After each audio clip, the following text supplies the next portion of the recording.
नमो हरिहंतां नमो शुद्धाणं नमो आयर्याणो जायणं नमो देशभ्यसां ऐसो पंचर्मुक्कारो सब्बपावपणासं मंगलानं च सभ्य सिंबडमः वै मंगलम् नमो दुर्वाररागादिवेदिवारनिवारणयोगिनाथाय महावीराय दायिने सर्वारिष्टविनाशाय सर्वाविष्टार्थदायिने सर्वलब्धिनिदानाय गौतमस्वामिने नमः।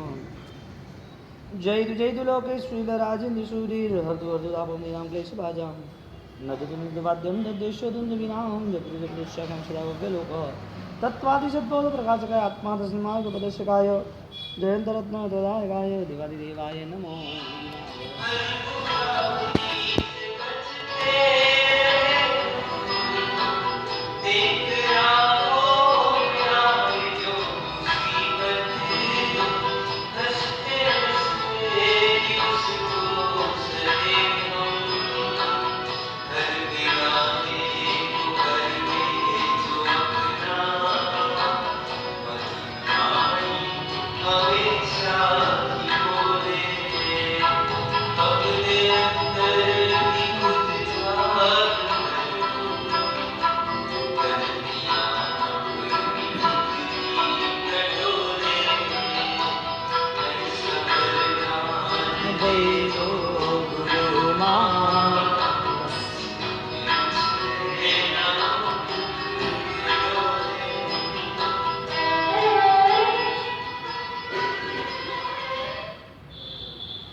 भवे भवे तुम्ह चलनानम, भव भव आपका मुझे शरण चाहिए और दुख को कम खो समाई मरणम च वही लाभो। दुख में कहीं पर भी हो तो कर्म का क्षय हो, कमक खो यानी कर्म क्षय, समाधि मुझे मिले और बोधि लाभ सम्यक दर्शन की प्राप्ति हो। संपत जो म एम तो ना प्रणाम करणम, इस भाव से परमात्मा मैंने आपको प्रणाम यानी कि वंदन किया है। हे नाथ, सर्व मंगलों में महामंगल्य, सर्व कल्याण का कारण, ऐसा धर्म का प्रधान सर्वश्रेष्ठ यदि कोई स्थान हो तो जैनम जयति शास्त्रम, ऐसे जैन शासन जो सर्व मंगलों में मांगल्य है, सर्व कल्याणों का कारण है और सर्व धर्मों में श्रेष्ठ है, ऐसे वो धर्मों को मैं बार बार वंदन करता हूँ। ऐसे परमात्मा मुझे आप तेरा प्रार्थना जो मैंने की है उसका मुझे बल देना। ठीक है, चलो यहाँ पर मैं आपको सूत्र दे रहा हूँ, आप सूत्र बोलना मेरे साथ। जय वीराय जग गुरु हो मम तुह पभाव भयवम भवनिभ्यो मग्गाणुसार्या इत्थफल सिद्धि लोग विरुद्धच्चावो गुरुजन पुवा परथ कर्णम च सुह गुरु जोगो तब तपयण सेवणा आभव मखंडा वारिजय जैवी नियाण बंधनम वियराय तो समये तहवी मम हुज्ज सेवा भवे भवे तुम्ह चलनानम दुख को कमक खो समाहि मरणम च वही लाभो संपज्जौ मह एयम तुह नाह प्रणाम करणेनम सर्वमंगल मांगल्यम सर्वकल्याण कारणम प्रधानम सर्वधर्माणाम जैनम जयति शासनम। तो ये सूत्र आपको जय विराय तक यानी कि चैत वंदन की क्रिया पूरी हुई और अरिहंत चियाणम कर्मी कौशगम, अरिहंत की प्रतिमा को, चैत्य को कौशग में कर रहा हूँ उनकी भक्ति के लिए। ओम ह्रीं श्रीं अरहं नमः, ओम ह्रीं श्रीं अरहं नमः, ओम ह्रीं श्रीं अरहं नमः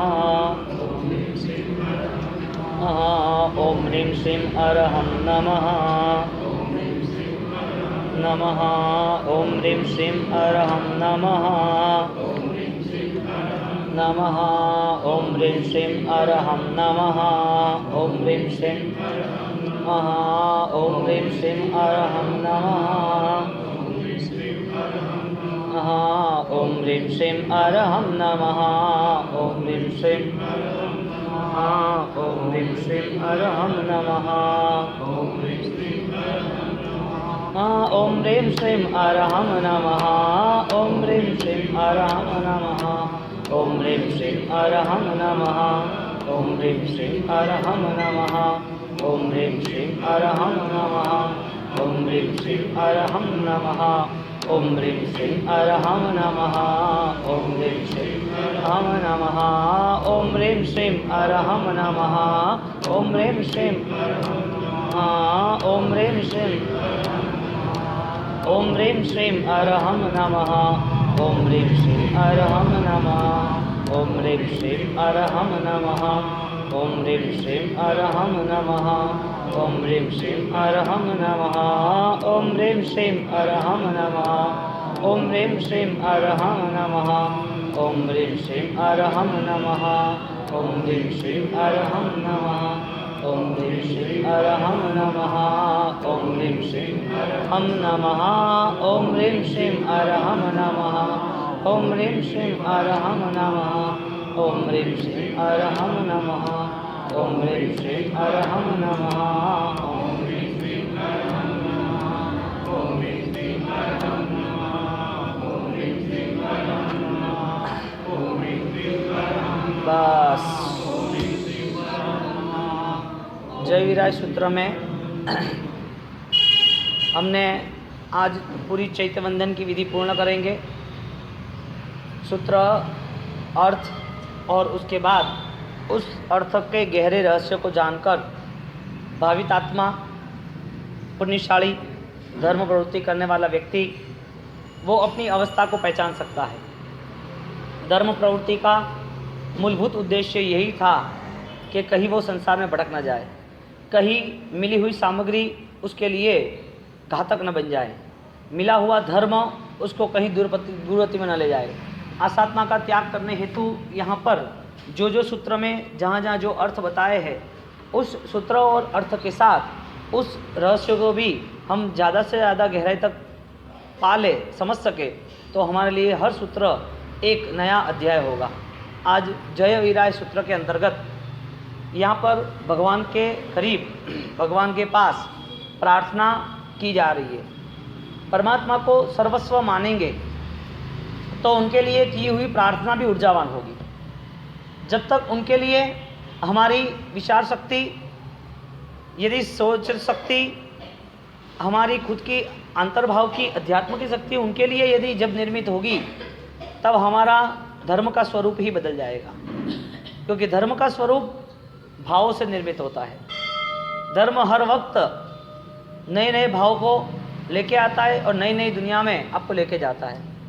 नए भाव, नई दुनिया, यानी कि हमारे मनस्थितियों में एक नया सकारात्मक आंदोलन खड़ा होता है। और वो मनस्थिति की शुरुआत ऐसी होती है जिसमें परमात्मा का महत्वपूर्ण हिस्सा होता है और परमात्मा की पहचान ही स्व की सकारात्मक दृष्टि है। यानी कि यदि जगत के सर्वश्रेष्ठ यदि स्थान तक, जो लोकोत्तर स्थान तक पहुंचने वाली कोई यदि आत्मा है, तो उनने अपनी सोच को लोकोत्तर बनाई है। तो ही सोच जैसी ऐसा स्थान। कोई आदमी अच्छी सोच वाला है तो अच्छी जगह पर बैठेगा, कोई आदमी की सोच अच्छी नहीं है तो अच्छी जगह पर नहीं बैठेगा। सोच पे आधारित है आप कहाँ खड़े हो। ऐसा धर्म प्रवृत्ति करने वाला उसकी सोच पे आधारित है कि वो धर्म के बाद उनकी गुणस्थानक की स्थिति क्या है, उनके जीवन में अध्यात्म का निर्माण कितना जाजल्यमान है, वो प्रवृत्ति करते करते उसके जीवन में क्या बदलाव आ रहा है। तो ये बदलाव मूलभूत अर्थ के लिए है।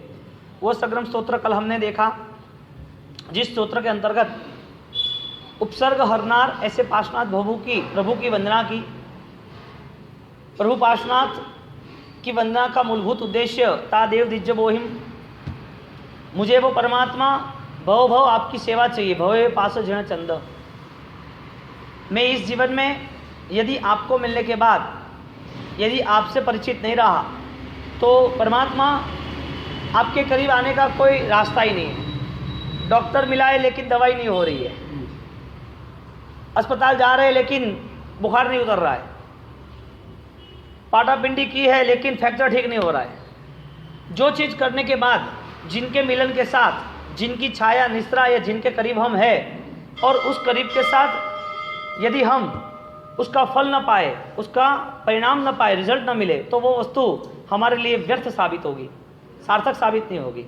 दवाई लेते वक्त बुखार ना उतरे तो क्या करना, पाटापिंडी प्लास्टर किया फिर भी हड्डी ठीक ना हो तो क्या करना।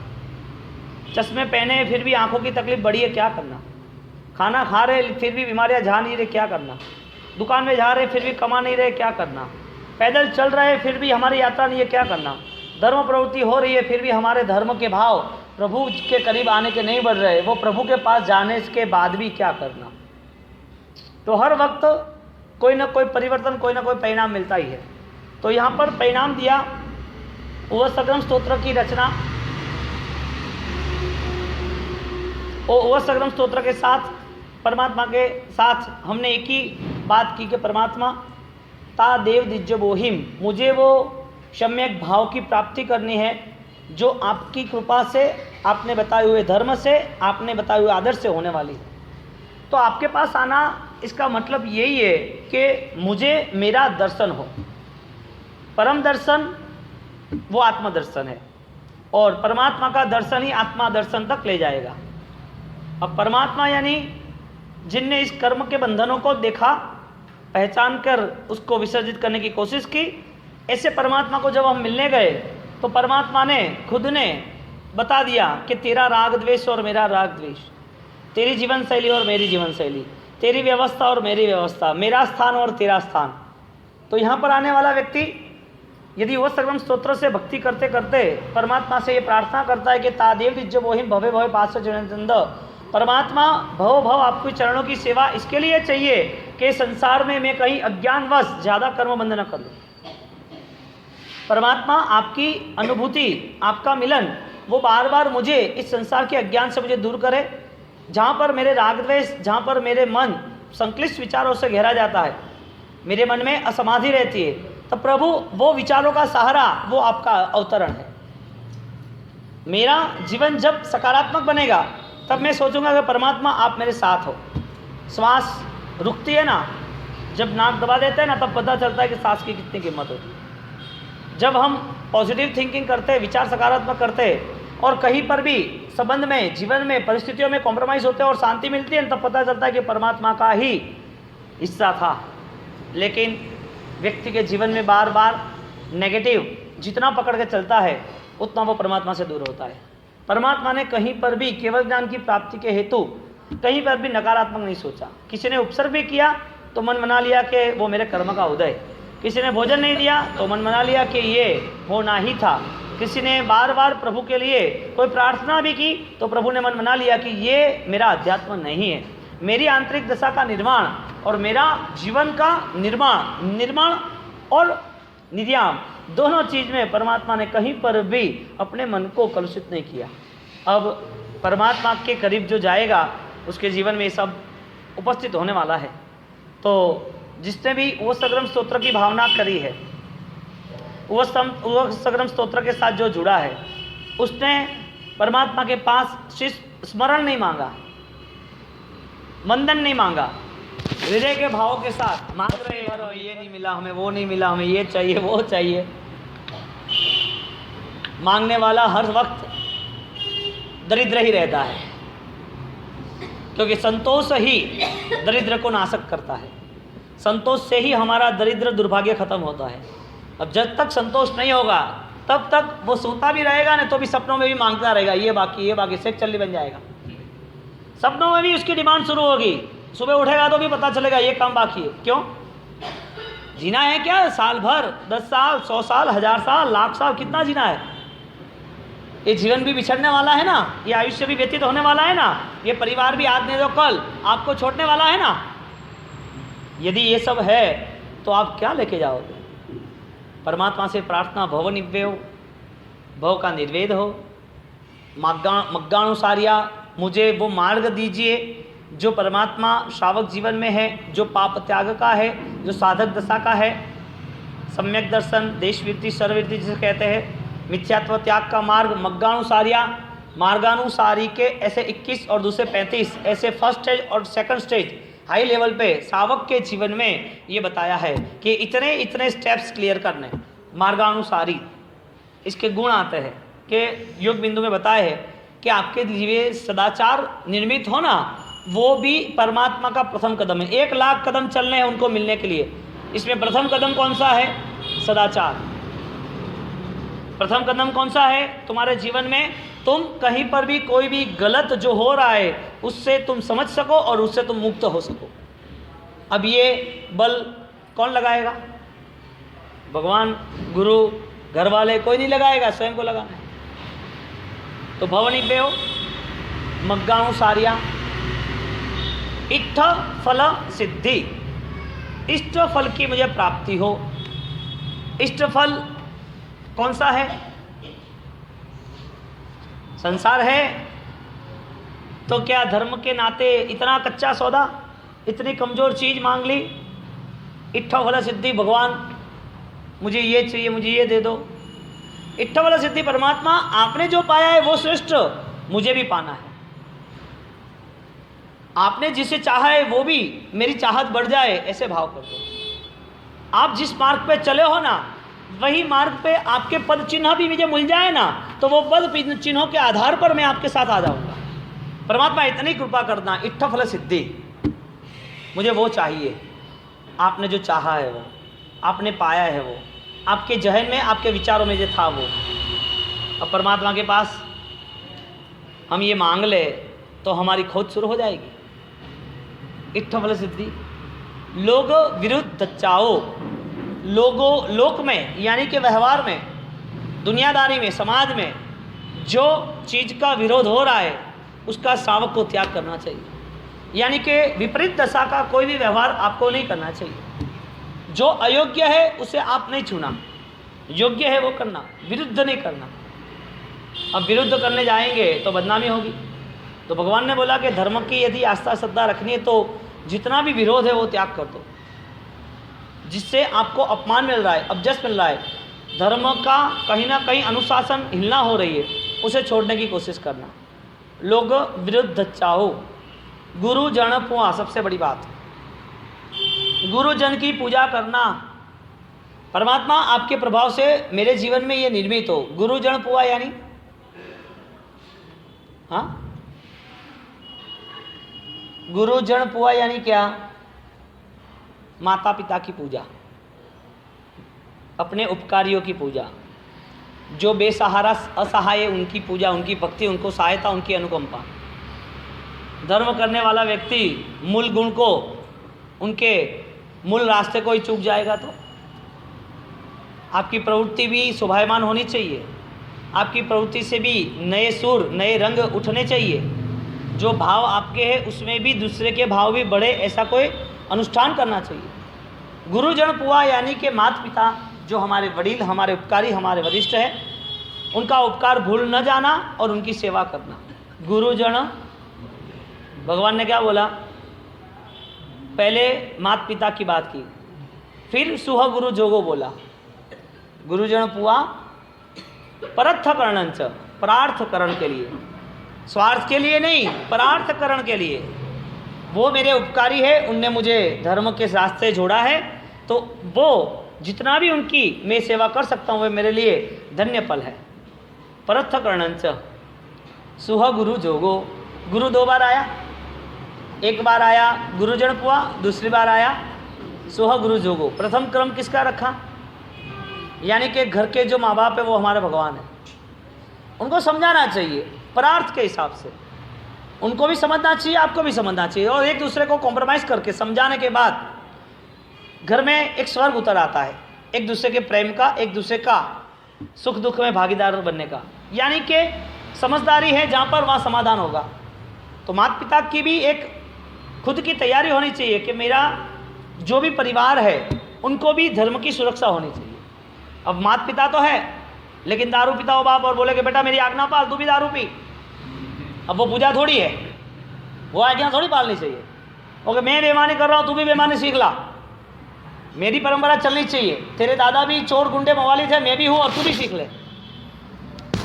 अब वो गुरुजन पुआ थोड़ी है, वो तो सही रास्ते पे लाना चाहिए ना। तो कई बार माता पिता की सेवा में भी, उनकी पूजा में भी, उनकी भक्ति में भी, वो श्राद्ध करते हैं ना, श्राद्ध, तो दो बाजू है। एक बाजू माइनस है माता पिता में, तो बच्चे को संभाल लेना चाहिए, और बच्चे में माइनस है, इसके लिए वो श्राद्ध में धूप लगाते, दीप लगाते, माला करते, पूजा पाठ करते, उनके नाम का तर्पण करते, उनके नाम की खीर बनाते। माँ बाप के आशीर्वाद लिए होते उसे ये सब जरूरत थी? ये सब जरूरत थी? श्राद्ध किसे कहते हैं? श्राद्ध किसका करना? कौवे का खिलाते हैं, यानी कौवे ने खाया इसका मतलब माँ बाप को पहुँच गया। यानी कि यहाँ जब थे तो मानव थे, उनने ऐसे कैसे कर्म करे वो कौवे को मीडिया बनाना पड़ा? ऐसे कैसे कर्म हुए कि कौवों को मीडिया बनाना पड़ा? ये समझना क्या? पुण्य पाप है कि नहीं? तुम्हारा पुण्य होगा तो वो दुखी करेंगे आपको। तुमने सेवा की होगी तो उनकी आशीष घर पर रहेगी कि नहीं रहेगी? हाँ, मातृ छाया पितृ छाया, फ्लैटों के नाम से कोई कृपा नहीं मिलती। फ्लैट पे नाम चढ़ा दिया मातृ छाया पितृ छाया, माँ का घर, पिता का वृक्ष, क्या है सब कुछ? सेवा ही नहीं करनी।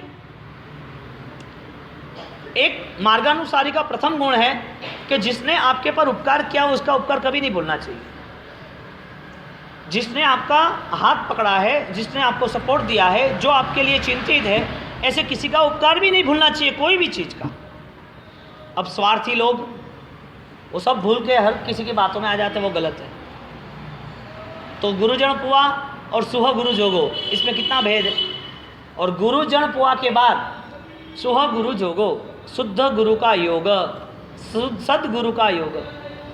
मुझे ऐसे गुरु मिले जिसके हिसाब से मेरे भवों में परिवर्तन आए। गुरु मिलने के बाद जीवन परिवर्तन न हुआ तो ये कंपनी थोड़ी है। बहुत सारे संसारी गुरु है, कपड़े पहन लेते, उस्ताद है, कपड़े पहने हुए आपको मिलेंगे, लेकिन परिवर्तन क्या? गुरु मिलन किसे कहेंगे? गुरु क्या देंगे? आशीष देंगे तो आशीष का बल क्या होता है? गुरु की कृपा अमी दृष्टि यदि हमारे जीवन में, हमारे परिवार में है तो गुरु के मन में क्या है और गुरु देते क्या है? गुरु कृपा का मूलभूत अर्थ यह है, अपने जीवन में कसायों का त्याग करें, पापों का त्याग करें, अपने जीवन में गलत रास्ते जुर्म करने की बात छोड़ दें। गुरु दो प्रकार के बताए, एक पत्थर की नाव और एक लकड़े की नाव। लोहे की नाव और लकड़े की नाव। नाव होती है लेकिन डुबाने वाली चाहिए कि तैरने वाली चाहिए? लकड़े वाली नाव में छिद्र हो गए तो? कहने का मतलब गुरु पद की उपासना कठिन है। यदि वो डूबे तो हम भी डूबे, और तैरना है वो तैरे तो हम भी तैरे। हमारी भावनाओं में हम संसार बसा के रखेंगे और वो भावनाओं से गुरु की पूजा भक्ति उपासना करेंगे तो सुदेव सुगुरु सुधर्म, उसकी हमारे लिए कोई प्राप्ति नहीं है। कुदेव कुगुरु कुधर्म, जो त्याग करना है उसे समझ के ही करना पड़ेगा। तो गुरु जन पुआ सुह गुरु जोगो, या शब्द क्या रखा है? शुद्ध गुरु का योग, जोगो यानी योग। मुझे ऐसे गुरु मिले जिसके हिसाब से मेरे जीवन में कोई नई रोशनी, कोई नया उजाला मिले। गुरुजन पुआ परथकरंत सुह गुरु जोगो तब्बयण, उनकी सेवा अखंड आभव अखंडा, उनकी भव मुझे सेवा करनी, ऐसे गुरु की सेवा करनी जो परमात्मा के करीब ले जाए। अब गुरु के बिना सब अंधेरा है धर्म के नाते तो, और गुरु भी स्वीकार करना है तो वो भी परख के जांच के, और किया ही है, शीश कटाए गुरु मिले तो भी सस्ता जा, कर ही दिया है तो फिर शीश रख देना, काट दे तो काट देना, फिर पीछे मुड़ के नहीं देखना। लेकिन पहले ही तुम खरीदी करो तो देख के करना। खरीदी में आप मूर्ख नहीं बनना। गवर्नमेंट के कायदे है, गवर्नमेंट के प्रॉपर्टी के कायदे है। प्रॉपर्टी बेचने वाला गुनहगार नहीं है, लेने वाला गुनहगार है। यदि आपने सही ढंग से नहीं समझदार नहीं ली थी। एक प्रॉपर्टी 10 लोगों को बेचेगा तो एक ही प्रॉपर्टी 10 लोगों को बेचेगा, इसमें आपका 10वां नंबर है और आप उसके ऊपर कानून करेंगे इसने गलत किया है, गलत आपके किया, आप क्यों स्पष्ट न बने, आप क्यों श्योर न हुए? बेचने वाला गुनहगार था ही नहीं, लेने वाला गुनहगार था। कहने का मतलब यहाँ पर आभव मखंडा, गुरुदेव आपके चरणों की सेवा। मैंने गुरु स्वीकार है तो फिर पूरे तन मन से मैं स्वीकारूंगा, पूरे भावों से मैं स्वीकारूंगा। और वो स्वीकार के बाद गुरु को अपनी किताब खुली कर देंगे, वो हमें मार्ग बताएंगे। गुरु हमें मार्ग बताएंगे। मग्ग दयाणम शरण दयाणम धम्म सारहीणम, धर्म के सारथी गुरु है। आगे आया नमुत्थोणम में। गुरु कौन है? भगवान कौन है? धर्म के सारथी। तो यहाँ पर निब्बरेण हियेण, मैं हृदय से प्रार्थना करता हूँ, सिर्फ होठों से प्रार्थना नहीं है, मैं हृदय से प्रार्थना करता हूँ कि इस संसार की जितनी अवस्था है उस अवस्था में परमात्मा मुझे वो ज्ञान देना कि ये अवस्था ये मेरे आत्मा के लिए विपरीत दशा का एक नया अध्याय है, ये विपरीत दशा से मुझे दूर होना है, ये मेरा नहीं है कुछ भी, जो मेरा है उसे मैं पहचान सकूं, जो मेरा अध्यात्म विकसित हो सके, परमात्मा वही जीवन मुझे आप देने की कोशिश करना। तो परमात्मा से वो सगरम स्तोत्र की स्तवना के बाद वापिस परमात्मा से फुल रिस्पेक्ट, कंप्लीट रिस्पेक्ट के साथ जय वीराय, परमात्मा आपका ही जय हो, हे वितराग, जय वीराय, वितराग आपका जय हो। क्यों? जय वीराय जग गुरु हो ममम तुह पभाव भयवम, जय वीराय जग गुरु हो, हे जगत के गुरु, हे जगत के परमात्मा, आपका जय इसके लिए हो कि आपके प्रभाव से, जय जय वीराय जग गुरु हो मम तुह पभाव, आपके प्रभाव से मेरे पर ही असर होती है। कौन सी असर होती है?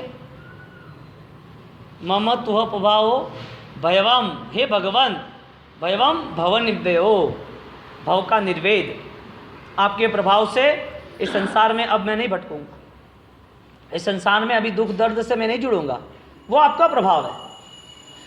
परमात्मा का प्रभाव आपको महसूस होगा कब? जब आपको अपने अध्यात्म के करीब पहुंचने का रास्ता मिलेगा। कोई दुख संसार से हमने प्रार्थना की और कोई दुख से मुक्त हो गए, हमने प्रार्थना की कुछ मांगने के लिए वो मिल गया, वो परमात्मा ने कुछ दिया ही नहीं है। आपने परमात्मा के साथ मांगने के बाद भी परमात्मा ने मन बना लिया कि तुमने जो भी मांगा है वो तो बहुत बार तुमने ये छोड़ दिया, बहुत सारे प्राप्त हुआ और ये प्राप्त होने के बाद ये छूट गया, अब जो तू मांग रहा है उसमें तू कॉपी क्यों कर रहा है? पूर्व के भावों में, पिछले के भाव में इस आत्मा ने बहुत सारी चीज़ें मांग ली थी, बहुत सारी डिमांड्स थी, बहुत सारा भुगत काम कर लिया था, और इतनी सारी परिस्थितियों के साथ, इतने सारे साधनों के साथ, इतनी सारी जो भी दुविधा थी वो सारी दूर हो गई। अब यहाँ आके तेरे विचारों में अब क्या डिमांड है? वो मांगा था वही मांगना है, तो छोड़ा था क्यों? जो इकट्ठा किया, जो नहीं था उसे इकट्ठा किया, जो इकट्ठा किया वो छूट क्यों गया? यदि आत्मा को वो सारी अवस्थाओं को छोड़ के ही जाना था तो जो अवस्था आपकी खुद की है उसको ही मांगना था ना, जो पराया है वही चला जाएगा ना, खुद का है वो कहाँ जाएगा? अब मांग लिया किसी ने संसार की सामग्री में, किसी ने यहाँ आके पैसे मांगे, परिवार मांगा, पुत्र मांगा, पत्नी मांगी, पति मांगे, दुआएं मांगी, कोई अनुकूलता मांगी, सुख शांति मांगी, ये सब जो है वो कब तक है, कहाँ तक है? ये मांगने वाला वो कब तक उसके पास रखेगा? कितना अधिकार है उसका? परमात्मा की असर नहीं हुई, भयवम भव निव्यो। असर किसे होती है? जिसकी सेंस क्लियर होती है उसे। ये पैरालिसिस है पूरा हाथ और इधर इंजेक्शन मारे तो ये समझ लो इस ऑपरेशन हो रहा है यहाँ पर, और ऑपरेशन के हिसाब से थोड़ी सी नस चेंज करनी है। अब इधर इंजेक्शन मार के इस पूरे को अनकॉन्शियस बना दिया, पूरे पार्ट्स को। कोई दर्द होने वाला है? असर किसे नहीं होती है? जो मुर्दा अनजान बेजान होता है। भगवान की असर क्यों नहीं हुई? जो अज्ञान हुआ इसके हिसाब से। असर क्यों नहीं होती? मुर्दे को जलाओ तो चिल्लाता है और जिंदे को जलाओ तो, अरे वो मच्छर काटता है, उसे सुई लगती है, थोड़ा भी जल जाता है, चिल्लाता है। असर किसे हुई? अंदर आत्मा थी इसके लिए, आत्मा थी इसके लिए असर हुई। तो जिस आत्मा को परमात्मा मिले इसकी असर क्या हुई? यहां पर असर का जवाब भव निव्यो। इस भव से मुझे अब नए जीवन में कहीं पर भी भटकना नहीं है। परमात्मा से प्रार्थना करता है भव निव्यो। अब क्या क्या मांगना है वो सोच लो, मांगने के बाद अधिकार है या नहीं वो भी सोच लो, मांगने के बाद उसका क्या जीवन है, उसका भविष्य क्या है, उसका काल कितना है, यानी कितने समय तक आपके साथ रहेगा, और उसमें कितने राग द्वेष होकर कर्म बंद रहेगा वो भी सोच लो। परमात्मा क्या ये सब देंगे, और ये देंगे तो उन्हें क्यों छोड़ा? परमात्मा यदि ये सब देते हैं तो इन्हें क्यों छोड़ा? उनको भी पता था कि पूरा संसार यदि विसर्जित होगा तो ही मैं सत्य रास्ते को चुन सकूंगा, सत्य रास्ते पर चल सकूंगा। संसार को विसर्जित करने के लिए पहले ही उन्होंने मन को तैयार किया कि ये कितना मेरा विचार, कितना मेरा सशक्त बनता है, मेरे विचारों में कितना स्तर फर्स्ट क्लास यानी कि श्रेष्ठ बन सकता है। विचारों का स्तर यदि श्रेष्ठ बन गया तो उसके लिए कहीं पर भी प्लस माइनस में दुविधा नहीं होगी। कितना प्लस कहाँ है वो पता चलेगा, क्या माइनस एक छोड़ना वो भी पता चलेगा। माइनस यानी पाप और निर्जरा यानी पुण्य यानी प्लस। अब सही गलत का निर्णय कौन कर सकेगा? परमात्मा का मिलन यानी कि एक सम्यक ज्ञान की प्राप्ति, सम्यक दर्शन की प्राप्ति। और सम्यक ज्ञान सम्यक दर्शन की जो राह है, जो चल रहा है, उसमें उनके लिए कौन सी जगह पर कहाँ मोड़ लेना है, कैसे चलना है, कहाँ रुकना है, सब कुछ पता है। एक ड्राइवर गाड़ी लेता है और वो जाता है हज़ारों किलोमीटर, उसे पता नहीं होता है कि गाड़ी कब बिगड़ेगी, गाड़ी को क्या चाहिए, कब पेट्रोल देना है, कब रुकना है, कहाँ मोड़ लेना है, कौन से एड्रेस पर कब पहुँचना है, कौन से टोल टैक्स में जाना है, कितने पैसे रखने हैं, कैसे चलाना है, कौन से रूल्स रेगुलेशन पालन करना है, उसे कुछ पता नहीं होता है। सब कुछ पता होता है क्योंकि वो ड्राइवर है। एक आराधक, धर्म प्रवृत्ति करने वाला यदि धर्म के साथ जुड़ा है तो धर्म के साथ जुड़ने वाला उसे कुछ पता नहीं है कि क्या कर रहे हो। क्रियाओं का धर्म होता है तो दुनिया में चारों ओर क्रियाओं के बहुत लंबे चौड़े अंबार लगे हुए हैं। कई सन्यासी कई गिरियों गुफाओं में पड़े हैं, बहुत कष्ट सहन कर रहे हैं। हजारों सालों की तपस्याओं किसी मुनियों की चली है, लेकिन वो अध्यात्म का भाव, वो आत्मशुद्धि का भाव, वो मोक्ष मार्ग के प्रति आस्था, वो क्यों निर्मित नहीं हुई? परमात्मा कठिन है मिलने। मूर्ति में परमात्मा ढूंढने जाएंगे तो शायद मेरा देह उनके साथ जुड़ जाएगा, लेकिन इस मूर्ति में यदि हमने केवल ज्ञान को देखा, केवली को देखा, तो शायद उस आत्मनिरीक्षण को भी हम आराम से देख पाएंगे। हमारी आत्मा भिन्न है, उस आत्मा को बार बार भटकना है। इस भव भ्रमण की यात्रा जितनी हुई उसमें मेरा कौन सा ये भव है, पूर्व के भव में कितना छोड़ के आए हैं, इस भव के बाद नए भव कैसे हो गए, उसमें क्या मुझे पाना है, वो पाने के बाद भी मेरी लालसाओं के पीछे, मेरे कर्म बंध के पीछे। परमात्मा आपका मिलन पूर्व के भाव में नहीं हुआ, वर्तमान में होगा नहीं होगा पता नहीं, वर्तमान में होगा या ना हुआ वो भी पता नहीं, और भविष्य कैसा होगा वो भी अनजान है। तो यहाँ पर जय विराय सूत्र की प्रार्थना में कहते हैं कि परमात्मा मुझे कुछ नहीं चाहिए, बस आपके चरणों की सेवा के लिए मुझे सदा के लिए आपके पास ही रखना, और आपके चरणों की सेवा के लिए जब तक मेरा मोक्ष न हो तब तक पूरे संसार मिलने के बाद भी आपको कहीं पर भी मैं विस्मरण न करूं, ऐसी मुझे शक्ति देना। प्रार्थना है ना, जय विराय प्रार्थना सूत्र कहते हैं, लोगस नामस्तव कहते हैं, ऐसे सिद्धस्तव आएगा। नौकार महामंत्र पंचमंगल महासूत्र स्कंद कहते हैं, पंचेंद्रिय सूत्र वो आचार सूत्र आचार्य सूत्र कहते हैं, इर्याव्यम सूत्र प्रायश्चित सूत्र कहते हैं, और अभुठ्य वो वंदन सूत्र कहते हैं। ऐसे ये प्रार्थना सूत्र है। जय विराय में हमने प्रार्थना की, भयवम भवनिव्यो, परमात्मा आपके प्रभाव से, भयवम आपके भगवंत आपके प्रभाव से, भवनिव्यो मुझे इस भव से नहीं, भव से मुझे छुटकारा तो चाहिए, लेकिन जब तक मुक्ति ना मिले तब तक आपके चरणों की सेवा। भव भव तुम चरणों नी सेवा, हूँ तो मांगू छु देवादि देवा, सामू जुओ ने सेवक जानी। ऐसा क्यों कहते हो? किस वजह से? जन्म जरा मृत्यु निवारणाय श्रीमते जिनेन्द्राय जलम चंदनम अक्षतम पुष्पम यजा। क्यों परमात्मा के सामने ये सब अर्पण करना? कौन से समर्पण के भाव है जिसके लिए ये त्याग होता है? और सर्वश्रेष्ठ त्याग पूरे संसार का, सर्वश्रेष्ठ त्याग मुझे मिले हुए मेरे परिवार जो मेरे मुंह के कारण है, वो मुंह के कारण मुझे फंसाएंगे आज नहीं तो कल, उनकी जिम्मेदारी खत्म होगी तो, लेकिन मेरी जिम्मेदारी तो क्या होगी इस जीवन के, और इस जीवन में मेरी जिम्मेदारी यदि मुझे पता नहीं होगी तो ये सारा जाल बिछाया है कर्मों ने, इस मुंह के कर्मों के जालों में परमात्मा तू भी बिछड़ जाएगा, ये तो बिछड़ेगा संसार। संसार के माँ बाप, परिवार, भाई बहन, पति पत्नी, हर कोई बिछड़ने वाला है। परमात्मा इनके साथ रहने के बाद तुम्हें मिलना चाहा तो तुम तो बिछड़ ही गए। मेरा भ्रम दूर हो गया कि परमात्मा इस सूत्र को सुन के कि अब जो भी कुछ मिला है उनको त्याग करना ही है। मीरा बनना पड़ता है, इसके बिना कोई त्याग थोड़ी होगा। नरसी बनेगा तो बोलेगा भलू थयु भागी जंजाल हवे बच्चू से गोपाल, अच्छा हुआ अब ये मेरी पत्नी मर गई, मेरा बेटा मर गया, अच्छा हुआ बेटी विधवा हो गई, ये पागल हो गई, अब कोई उनको जो करना वो करो, मैं भगवान की भक्ति करूंगा। अज्ञानी जीव कहते हैं भूखे भजन न होवे गोपाला, ले थारी कंठी ले थारी माला। अज्ञानी क्या कहते हैं?